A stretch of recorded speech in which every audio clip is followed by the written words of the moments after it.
and thank you for joining us here today. My name is Lillian, and I'm the FinTech lead for Amazon Web Services, working with FinTech startups here in Singapore, and I'm very happy to introduce the Women in Tech track for AWS Summit 2021. This is the very first time that we have focused a track dedicated to showcasing women in tech. Here at AWS, we embrace diversity and inclusion and understand the role this plays in building a successful digital business. The future of technology should be accessible, flexible, and inclusive. This new Women in Tech track aims to educate both men and women and to empower women, bringing female technologists together through technical discussions and success stories. Join us as we build the future in AWS Cloud, engage with the community, and inspire the next generation of women in tech. I am very excited to kick off with our first session, which is a fireside chat with Noor Farilla Abdullah, who is the Chief Strategy Officer in Bank Islam in Malaysia. Hi everyone, and thank you Lillian for having me here today. Bank Islam is a financial institution that provides financial solutions that comply with Sharia principles to individuals, enterprises, corporates, and institutions. Our vision is to be the bank that advances prosperity for all. And by all, we mean across different stakeholders. That includes our customers, employees, shareholders, the regulators, and community. And what we mean by prosperity is also the preservation of environment. The elements of ESG, environment, social, and governance, are fully embedded in all that we pursue. In my current capacity as the Chief Strategy Officer, I can categorize my portfolio into three broad areas. My team and I are responsible for the strategy development of the bank and the monitoring of that strategy. We also had formulated a holistic transformation program, which we call Code to One. CODE stands for Culture Excellence, Operational Excellence, Digital Excellence, and we also drive the execution of Code to One. Now, over and above Code to One, we champion and spearhead the setup of a digital bank, a bank within a bank, if you may, that employs new business models, next generation tech stack, and most importantly, mindset that is entirely customer-centric and agile. When I'm not doing any of this, I love a good hike in the jungle and mountains. I have been fortunate to have scaled 2 of the 7 summits, Kilimanjaro some time back, and Elbrus in Russia less than 2 years ago. But my bucket list is Bukit Timah. Thanks, Farilla. That's awesome to hear. Really excited to ask you more about those different programs and a little bit more about the digital banking that you mentioned earlier as well. In this session, we'll be having a fireside chat with Farilla to learn about how she's been able to build her career in the financial services industry and at the intersection of tech, how she's been able to lead her team through a period of innovation and experimentation, and how on top of all this, she's built an inclusive culture at Bank Islam. We aim to have a candid discussion with her about her role in empowering women, driving inclusivity, and powering innovation at Bank Islam. Farilla, could you start us off with a bit of background on your career journey? I started as a management consultant. I was conditioned and coached as a project manager, had multiple experience with different clients and different teams.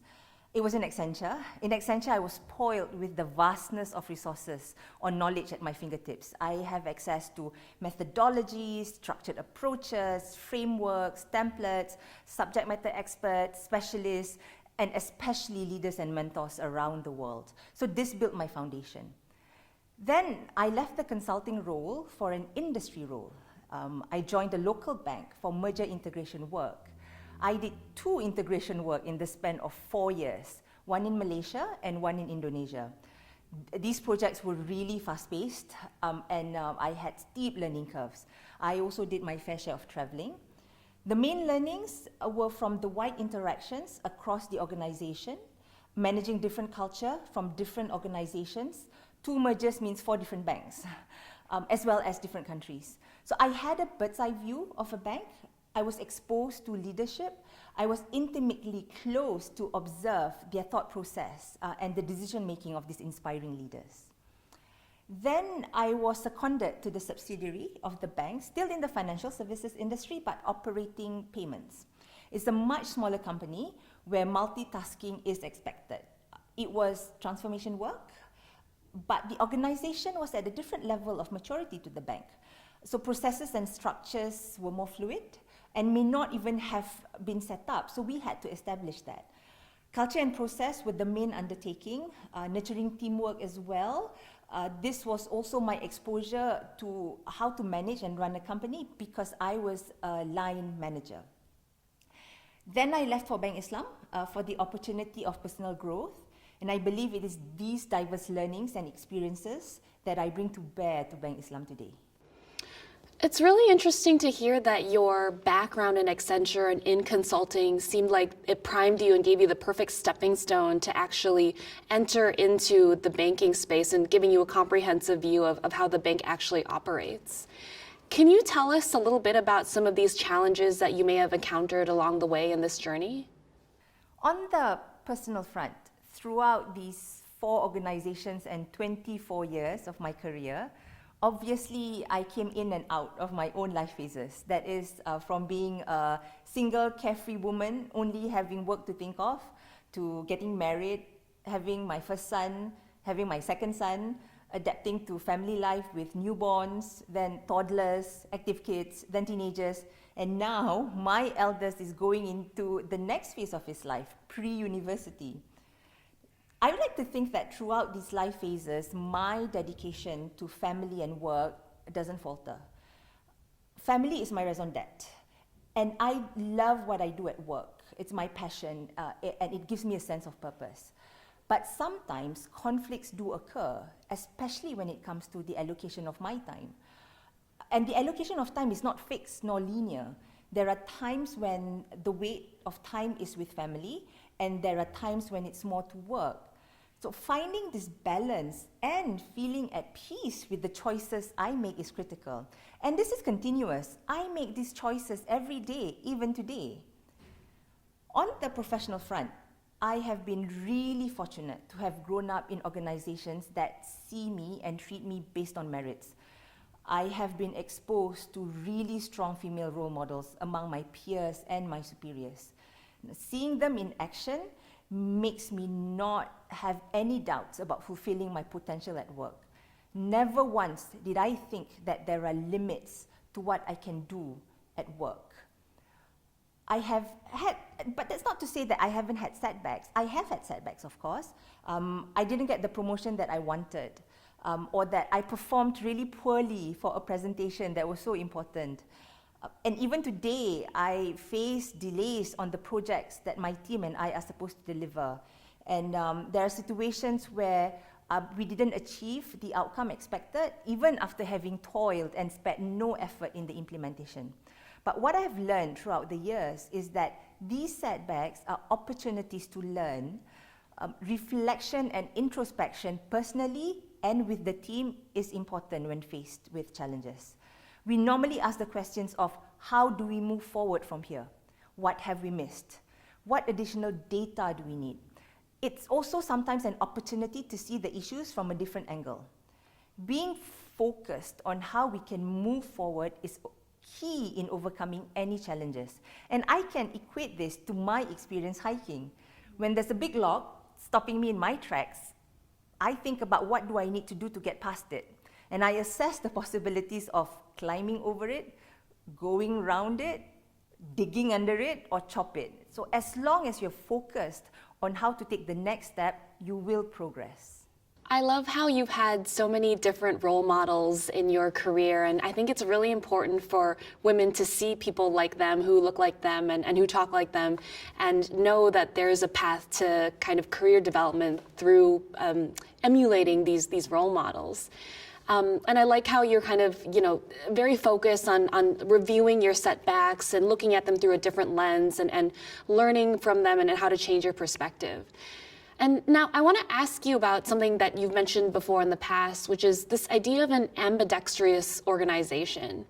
Can you tell us what this means to you and how it applies within the context of diversity and inclusion? Sometimes organizational transformation may narrow the gap momentarily, but will not be a leapfrog. So an ambidextrous organization, some call it run the bank versus change the bank. Some call it two-speed digitalization. Some relate better to transformation and disruption. I take all of them to mean similar things in that we have to excel in making our organization better in terms of process and operations improvements and digitization, among others. And we have to excel in innovation and disruptive business models. Today, the perception of executing this is that they are mutually exclusive, that the former belongs to large organizations, and then the disruptive business models belong to the fintech startups that have no legacy to concern with. And the reason why this is seen as mutually exclusive is because they're hard to execute. They require different discipline, different types of leadership, and different KPI framework, just to name a few. In Bank Islam, we are undertaking both. I mentioned our holistic transformation program, Code to One. Here we focus on living and breathing our values, on creating analytics capability, increasing automation, and narrowing the tech debt. On the disruptor and innovator front, the digital bank is adopting a business model entirely on the cloud. This is where AWS has come along early in our journey as a partner. This digital bank, we envision, will be an enabler for us to create an ecosystem where we involve various parties to come together on a single platform. Why are we doing this? This is very much rooted by our vision that I mentioned earlier, a bank that advances prosperity for all. We want to drive inclusion. We want everyone to have access to our Sharia ESG solutions, that not just limited to our branches, that customers and non-customers can access our products and services through our app, through another fintech's app, through a marketplace, or even through a lifestyle channel. We want to be relevant to the underserved segment, who today have the means to be considered as bankable, but fail due to traditional way of assessing creditworthiness. We also want to effectively mobilize the instruments of social finance. Today, Bank Islam has a proposition called Sadaqah House that funds microfinance facilities to micro businesses from contributions made by corporate institutions and the public.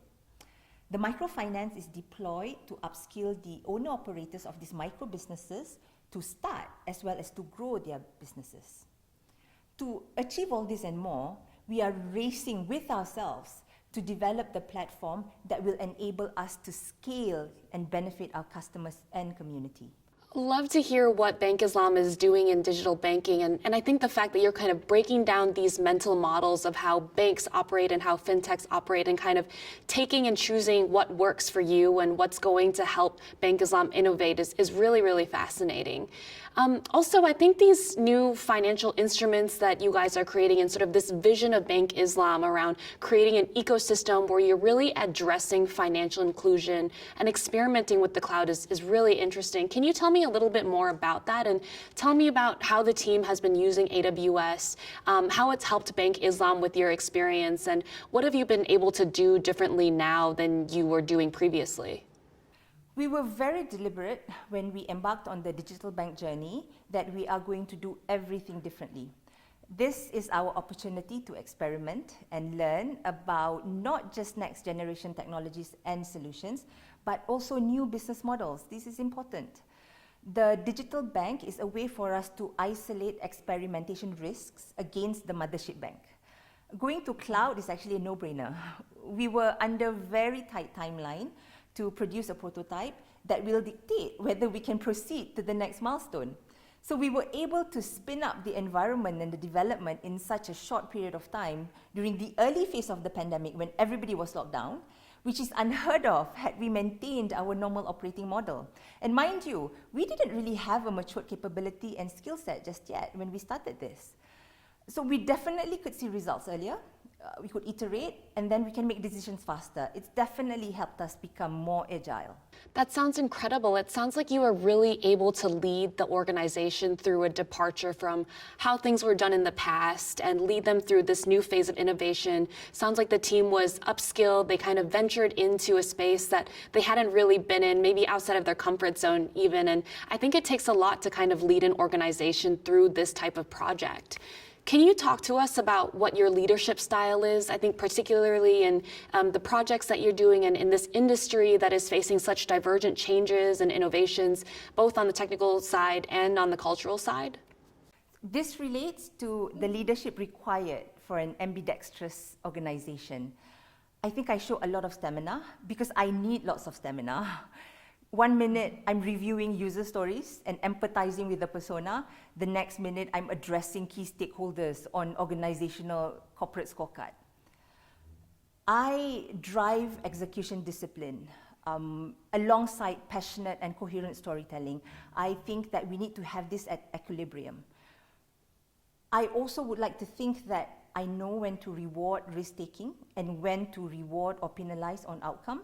This is very critical in motivating the team to dig deep on their resources, such that their efforts are rewarded, not just on outcome. I think it's also important to be able to put on different hats for different situations. So 1 minute you are a bulldozing innovator, saying no to the naysayers, and the next minute you have to be calm and steady negotiator as you negotiate buy-in.